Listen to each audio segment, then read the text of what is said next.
Goodbye, Boneless. Written by Scoots2. Cheese Sandwich was somewhere between Baltimore and Dodge Junction when he started to feel the mass destruction of pony happiness, and his cheesy sense went haywire. He knew every other party pony in Equestria was feeling it too. He didn't know how many of them there were. Probably 4 or 5 at the most. And all the ones he had met were earth ponies. They wandered Equestria, throwing birthday parties, juggling, telling jokes, or playing musical instruments. What they were really doing was maintaining joy, a powerful and underrated magical force. It was literally true. Funny was a serious business. He rarely ran into any other party ponies, since there was really no need for more than one at any place at a time. There wasn't any party pony council. The idea of organizing Funny would have been laughable. There certainly weren't any instructions. They learned the rules as they lived them. Never to use their abilities to profit themselves or hurt other ponies. Never to accept more than what they needed. To travel lightly, give freely, and to spread happiness to whatever they went. Right now, they were down in their numbers. Losing his mentor, the great Ponyaki, had hurt him personally. But losing Ponyaki's party pony magic was a devastating blow. And no pony had stepped up to take his place. If some pony had, Cheese would have felt it. And then there was Pinkie Pie. Pinkie Pie was in a class by herself. As happiness fell to critical levels, his cheesy sense began to pull him into a dozen different directions at once. Philadelphia, Canterlot, Vancouver, happiness was tanking in all of them, one after the other. Manhattan went, and he worried about his parents in Bayronne. He felt Appaloosa go, and barely had time to think. Oh no, Brayburn. Before Lost Pegasus started to pull on him too, it got to the point where he was literally chasing his own tail. After that, something went hideously wrong. He felt as though his insides were being sucked out, along with all this party pony magic. He crawled behind a rock, threw up, and huddled there, hiding from whatever it was that could negate all the happiness in the world. Then, just like that, everything went right again. Every city in Equestria snapped back to normal. The thought came to him out of nowhere. She's done it. They've done it. All the happiness that had been gone came rolling back, doubled and tripled. He rose. He felt the earth under his hooves bubbling, and the air shining with joy. He was already trotting briskly on his way when a rainbow brushed past him in a full 6-note chord, and he couldn't help it but blow his noisemaker in a return salute. They've done it. Whatever it is. He couldn't remember an afternoon more blissful than this one. At least, not an afternoon when he had to be alone. Party ponies lived for times like this, where they could ride the currents of happiness as surely as Pegasi could ride the wind. Hours and hours went by in a blur. A Pegasus with a mail carrier bag tried out from behind a tree. "Are you Cheese Sandwich? I have a letter for you." He already knew who it had to be from, but he still was delighted when it exploded in a burst of confetti before he could finish opening it. He eagerly grabbed the letter inside with his teeth, and held it down with one hoof so it wouldn't be able to blow away while he read it. Dear Cheesy, I'm sorry. I lost Boneless. He sat down suddenly and swallowed hard. Boneless, his rubber chicken, had been Pinkie's to begin with. He'd been a gift she'd given to Cheese as freely as she gave everything. And when he gave it back to her, she was also free to do entirely as she liked with him.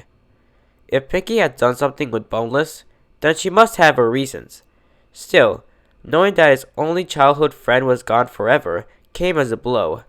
He continued to read. I threw him in a box, and the box exploded. Don't worry though, because he's now part of Twilight's cool new castle, and I'm totally gonna let you sit on my amazing new chair the next time you're in Ponyville. Only you might want to bring a pillow, because it gets kinda hard and cold if you sit on it too long. Your friend, Pinkie Pie. He glanced up.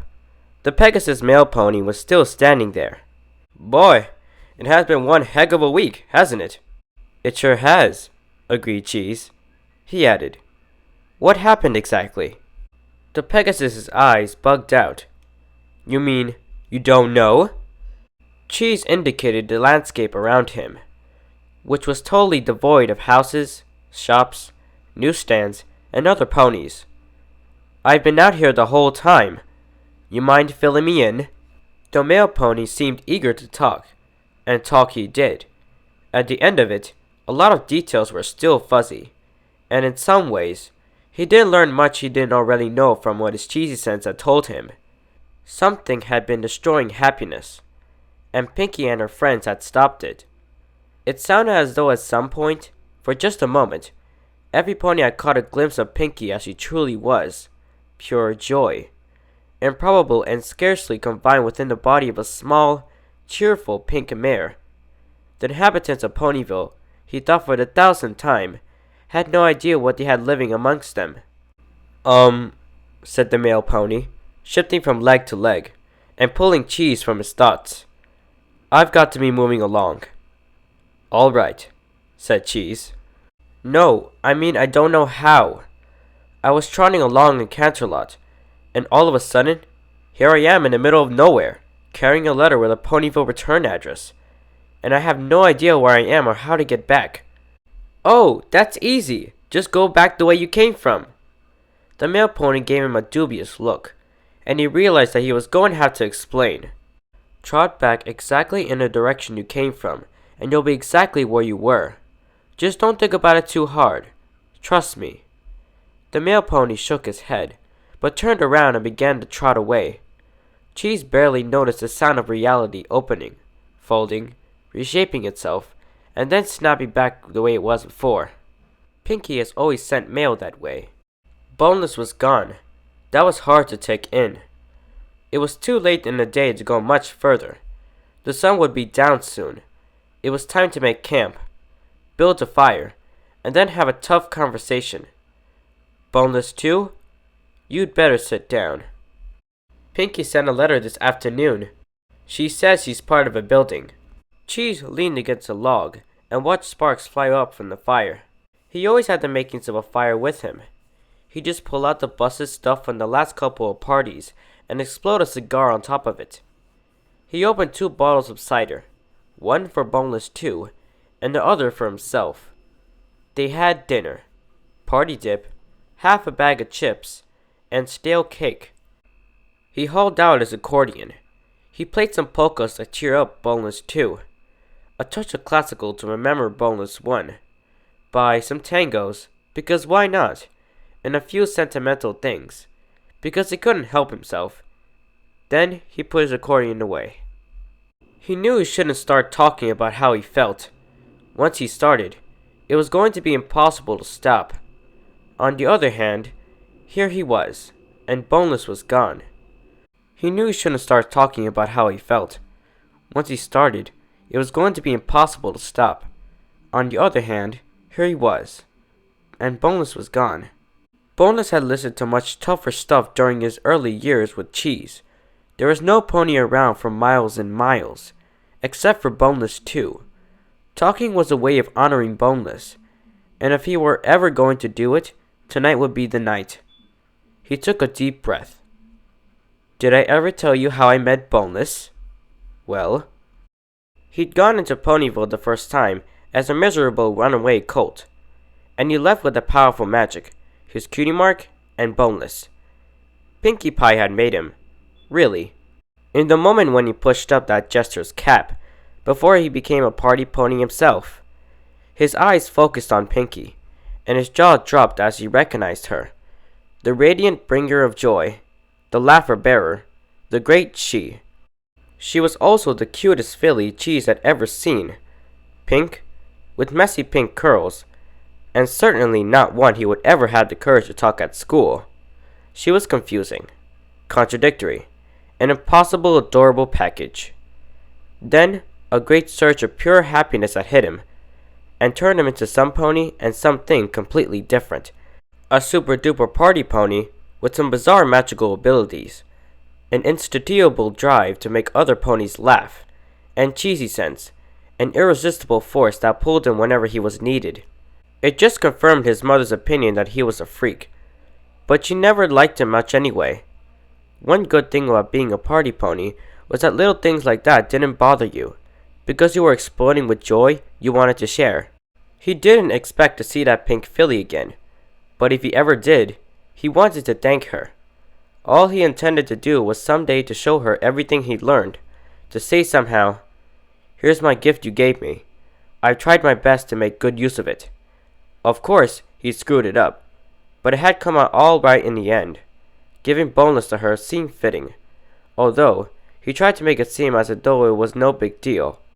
As he slid the box with boneless in it over to her, he felt a sharp, emphatic "kush," and deep inside him, a snap, as though something had locked shut. And that was it, a magical connection tying him and Pinkie together. Now he had two irresistible magical forces pulling at him. Cheesy Sense was sending him wherever he needed to plan a party and spread happiness, and the second, an unnamable force that pulling him back to Pinkie Pie. It was the second time she changed his life forever. He wasn't obsessed with the why and how of things. Like Pinkie's friend, Twilight Sparkle, Twilight had done a lot of reading, and had tried to explain everything, talking about harmonic renaissances and thaumaturgical anomalies, and closed circuits until she had a splitting headache.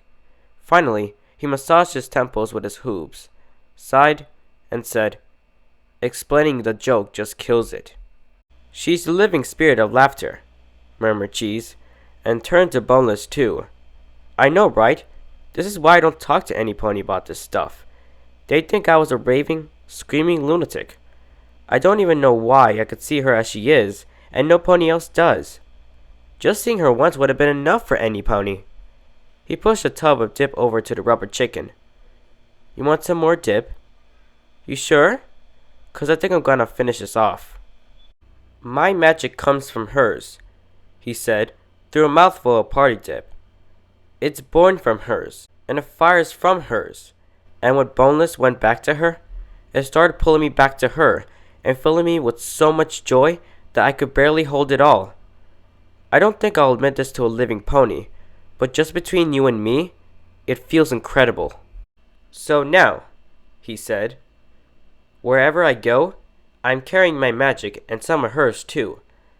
I do my best to pass it along the way she want me to. And I'm sure that's gonna make a lot of ponies a lot happier than if all our magic stayed in Ponyville. It's an honor, and I'm lucky I met her, but it was a dumb move to fall in love with her." He let that thought hang in the air. "Yeah," he said slowly, pushing back in his hat. "I am. I really am." He fixed Boneless too with a sharp glare. "Don't give me that look. I didn't mean to do it. I tried my hardest not to. Why do you think I kept running away? The more time I spend with her, the more I like her. She's sensible. I don't have to hide things from her. I don't have to explain things all the time. She's the smartest pony I ever met. She's really sweet. We've been through a lot together. I've been there for her when she cried. Pinks is my best friend." "Okay," he admitted, hoping that if no pony saw you blush, it didn't count. "She's really pink, cute, and squeezable, and I could listen to her voice forever. And she smells amazing, like cotton candy or bubblegum. So by now, I can't really blow it off as, 'Oh, it's just a childhood crush,' or 'Oh, it's just that spirit of laughter thing. And by the way, Cheese, you're nuts.' Because maybe I am, but I'm still sure I love her." He stretched out, looking up at the stars. "I don't know why I'm unloading all this stuff to you tonight, but the great thing about rubber chickens is, you guys don't judge. It's not getting better either. The last time I saw her, I actually tried to kiss her. For Pony's sake! I don't know what got into me. I wanted it so badly. But she's joy. She's every pony's. I should understand that better than any pony. Back on Hearts and Hooves Day, I tried to take her somewhere, and the whole town invited itself along. It's not right for her to be mine alone. I don't think it's wrong for me to wish, though. Is it?" He sighed, sat up, and stared into the fire for a long time. Boneless came to me, went back to her, and now he's gone. He started it, he finished it, and so. He lifted the bottle. That connection with Pinkie comes to an end. Probably just as well. Can you imagine what would happen if she did get married, and I was still carrying her magic? Excuse me, honey. Cheese has got here. I'd have to charge him up. Be back in a sec. Psst. Yeah, that'd go over well. Couldn't blame him really, though. He considered this. Actually, yes I could. Any stallion who didn't trust Pinkie would have to be a total idiot. Equestria's about as full up on happiness tonight as it's ever gonna be. I think I can have an hour or two to feel sorry for myself. Don't you? He paused, then added, Yeah, you're right. Big colts don't cry, and party stallions don't feel sorry for themselves. He yawned. I'm turning in. Tomorrow. We didn't have this conversation, okay? I'm an incredibly lucky pony. I like remembering the way she was the day she gave me boneless. The day I first saw her. You know, that was the first time in my life I was ever really happy. Crossed my heart and hoped to fly. He took off his hat, puffed up his tail, and curled himself on top of it, nose to tail. It wasn't the way he normally slept when he was really comfortable. In fact, he usually only slept like that if he was cold or unhappy, but he thought it had been a stressful day. He was just drifting off when he heard Boneless 2 fall over with a squeak. What? He muttered. His eye fell on the open letter, which he tucked under the log. Hey, you're right. There is some writing on the other side. He leaned over, squinting at it, so he didn't have to unpuff his tail and get up. He read, PPS. I hope you're not mad about boneless. Of course I'm not mad about boneless. She knows that. PPPS. The dip you've been eating has gone off, and I wish you would throw it away. Huh. He got up, picked a container of dip, and sniffed at it. It seemed okay to me, Boneless 2. I think it's got a couple of days still left in it. But if he says toss it, I'll toss it. He literally tossed it, straight up into the air, and winked out of sight. Then, he picked up the letter, puffed out his tail, and curled up on it again. PPPPS. I do too. He frowned. I do too? I do too? What's that mean? He thought for a moment, and then said, Haha, you think? Nah. What does she say next? PPPPPS. Visit soon, okay? Haha. He rolled onto his back, sprawling, with all four legs in the air. It was actually a very warm night, wasn't it? You know, Boneless 2, tomorrow there's going to be parties all over Equestria. We're going to be really busy. But, he said, waving Pinkie's letters, orders are orders. He tucked the letter under his serape and went to sleep. The end. Hello everypony, Snogwritts here. Congratulations on making it to the end of this video. As always, I definitely enjoy reading this fic to all of you. Alrighty then, it's time to review this story. Okay, so here's this. This story is taking place in Cheese Sandwich's perspective, a former party pony, discussing the events of how Cheese Sandwich as a character really values about every pony else more than himself. I definitely believe the author captured the perspective of this particular stallion towards his feelings for the mare, and of course the mare here is Pinkie Pie, but also during the letter scene. This scene in particular had the most tone out of the entire fic, but there's still one question that remains. Did this fic have the tone it needed? The sufficient amount at least? Not exactly. This romance fic did not have enough tone to influence the relationship between Cheese and Pinkie. In fact, this is basically what a romance fic is, one character's relationship with the other. That's the primary tool for creating tone in romance fics. With that, it leads to some other problems. Now this has to do with the format, not the story itself, but it did affect its readability, so therefore it can affect its plot. The segments that were placed to separate the events of the story were somewhat not necessary. The reason is because all the sequence of segments pretty much connect with the last paragraph. There is no real difference in time skips or change in phases. I think that the author should just kept it as one story instead of splitting it up into segments, which it didn't really have a very sufficient reason to do so. Now, as the reader, I kind of felt that this fic was incomplete. I didn't really feel there was any proofreading involved or editing, especially during the segments because they're actually kind of short. In fact, I believe it's a little too short. I could really appreciate if the author used a bigger vocabulary base, like using words like opulent, fathom, residual, kenspical. These words can definitely help with figurative language, which could definitely help with expressing tone. Now, overall, this fic was decent, but I could definitely tell the author to do a lot of edits with this particular fic, and he can make it a better romance fic, and he can definitely express tone a little more. And after many proofreads and edits, I definitely believe that this author's writing will definitely go to the top page. Alrighty then, before I wrap this video up, I want to make a few announcements. Alright, announcement number 1. Remember that Codun vs Ponyville trailer I uploaded a while back? Well, I'm happy to say that the prologue will be released this April. Yes, I finally got the art done. I finally finalized the prologue from all the proofreads and edits, as well as feedback from my fellow readers. I definitely want to thank my friends for giving me such effective feedback. I also want to thank my editor Blitzcrank of Bronyforce for editing the prologue as well as chapter 1. He taught me a lot of writing techniques that could definitely help me improve my writing, and it will definitely help me write this fic. This fic has been in development for a very long time, because this fic is actually going to be the size of a novel. I have the entire thing planned already actually, so you may want to stay tuned in the channel for updates so you can take a look at the Codun vs Ponyville prologue and give the series a try. It's all written by yours truly. Every now and then I will release these episodes on the channel when they become available. Now the reason I say every now and then is because these episodes are very time consuming, and basically what I have to do is I have to find the music, I have to make the video of course, and also have to make the art. I also have to find voice actors to voice the characters, so it does take a lot of time to make these episodes. Also, I do the majority of the work, so there's that. So I definitely hope that you'll check out the prologue when it releases this April.